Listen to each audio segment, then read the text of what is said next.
Pelan tapi pasti, pariwisata dibuka kembali. Seiring dengan masifnya vaksinasi kepada masyarakat, optimisme itu terus dipupuk untuk tetap berdiri meski saat ini masih pandemi. Rasa takut untuk berwisata di tengah pandemi pun lambat laun kian terkikis. Rasa bosan karena aktivitas sehari-hari yang monoton membuat Gunadi, warga Kaliwung Kendal, untuk mengajak keluarganya berwisata. Memang tidak jauh dari kediamannya, hanya di Semarang Zoo sebagai tempat wisata edukasi flora. Selama pandemi kemarin kita juga memang nggak pernah jalan-jalan sih gitu kan, takut dengan COVID. Nah, ini ke sini juga udah lama sekali baru ke sini lagi. Di Semarang Zoo, Gunadi yang ditemui pada Minggu 31 Oktober 2021 mengapresiasi protokol kesehatan yang ketat dijaga oleh pengelolanya. Salah satunya wahana bom-bom kar yang merupakan wahana favorit bagi anak-anak. Ya, tadi saya lihat di arena bermain di Play itu, itu juga untuk wahananya itu dibatasi hanya separuh dari dari kapasitasnya. Jadi tadi saya lihat kayak mobil-mobilan itu hanya 3 dari 6, 3 yang beroperasi, terus yang driving itu latihan nyetir itu tadi juga cuma 1 kendaraan yang operasi. Artinya ya sudah bagus sih untuk prokesnya gitu dijalankan. Semarang Zoo diharapkan untuk selalu menjaga protokol kesehatan dengan cara memakai masker. Kota Semarang menjadi kota pertama di Provinsi Jawa Tengah dalam penurunan PPKM level 1. Itu artinya dibolehkannya kelonggaran tempat publik. Pariwisata salah satunya. Meski demikian, tidak lantas membuat pengelola objek wisata atau pelaku wisata gaspol. Maskernya agak dinaikin sedikit karena pandemi COVID-19 ini belum selesai. Acuan kami walaupun ini itu kan level 1 itu kayaknya menjaga kepercayaan masyarakat untuk dapat kembali berwisata meski di tengah pandemi merupakan fokus utama dari Direktur Utama Semarang Zoo Awaludin. Bersikukuh tetap di angka 50%. Harapan kami, satu, biar tidak terjadi klaster baru. Yang kedua, tidak terjadi nanti ada lonjakan yang kemudian itu nanti jadi sorotan dan sebagainya. Meyakinkan masyarakat bahwa berwisata sudah aman masih menjadi PR dari Vivian, pemilik persewaan becak wisata di Simpang 5 Semarang. Namun, dengan dibukanya lagi pariwisata, sudah membuatnya optimis untuk kembali meraup pundi-pundi dari para pelancong di pusat kota Semarang ini. Sepi, ya 70% menurun. Jadi biasanya dari bisa 1 juta, sekarang 100 saja susah.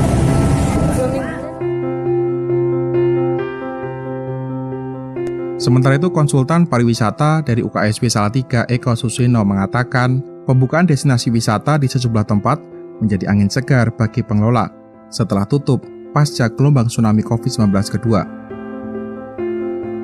Jadi kalau di dalam dunia pariwisata itu kan Rp1 yang dibelanjakan wisatawan itu akan memberi dampak secara langsung, tidak langsung, dan ikutan pada sektor yang lain. Sama halnya dengan tempat wisata, dampak langsungnya adalah pengelola wisata, dampak tidak langsungnya adalah apa? Orang-orang di sekitaran yang memberi support terhadap keberadaan daya tarik wisata tersebut.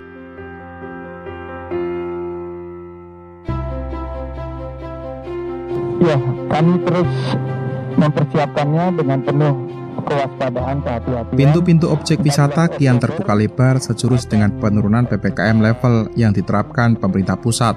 Masing-masing kementerian pun bekerja keras menaikkan kembali perekonomian yang sebelumnya turun drastis akibat virus bernama COVID-19 yang menyelimuti bumi ini. Menteri Pariwisata Ekonomi Kreatif Sandiaga Uno ditemui di Semarang awal bulan Oktober lalu menegaskan keselamatan warga di objek wisata menjadi prioritas pemerintah. Protokol kesehatan kita akan tingkatkan, testing tracing akan kita perluas, vaksinasi kita akan gaspol, dan juga integrasi dengan aplikasi Peduli Lindungi sekaligus penyiapan fasilitas kesehatan.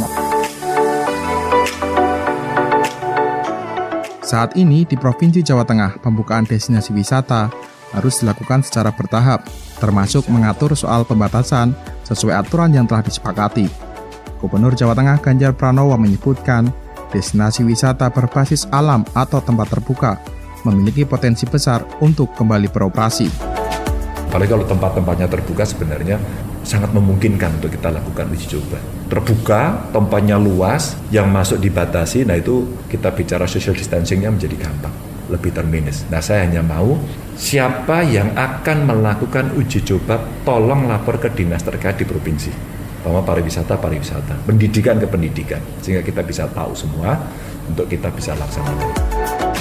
Data Disporapar Provinsi Jawa Tengah, total 690 destinasi wisata di Jawa Tengah, 188 diantaranya telah dibuka, 264 masih tutup, dan 238 simulasi pembukaan hingga bulan Oktober. Antisipasi adanya klaster di tempat wisata, Dinas Pemuda, Olahraga dan Pariwisata Disporapar Provinsi Jawa Tengah juga menerapkan aplikasi Peduli Lindungi sebagai syarat masuk ke tempat wisata. Kepala Disporapar Provinsi Jawa Tengah Sindung Ed Ramadi menyebutkan sudah ada 4 tempat yang telah menerapkan aplikasi Peduli Lindungi, yakni Solosu, Candi Prambanan, Candi Borobudur, dan Grand Mairokoco pada bulan Oktober lalu. Dan kalau toh nanti tiba saatnya diizinkan untuk dibuka dengan batasan, juga tetap disiplin agar capaian-capaian itu perlahan tapi pasti. Tapi jangan sampai kemudian ada euforia. Nah, kalau ada euforia bruk itu ya jangan sampai itu nanti bisa jadi gelombang ketiga. Pembukaan tempat wisata seiring dengan penurunan level PPKM merupakan angin segar bagi pelaku pariwisata di semua sektor. Catatannya, penerapan protokol kesehatan yang ketat mesti dijaga oleh pengunjung dan pengelola tempat wisata. Hal itu karena antusias kangen piknik masyarakat akibat pandemi COVID-19 sangat besar, sehingga jangan sampai berujung klaster baru di tempat wisata.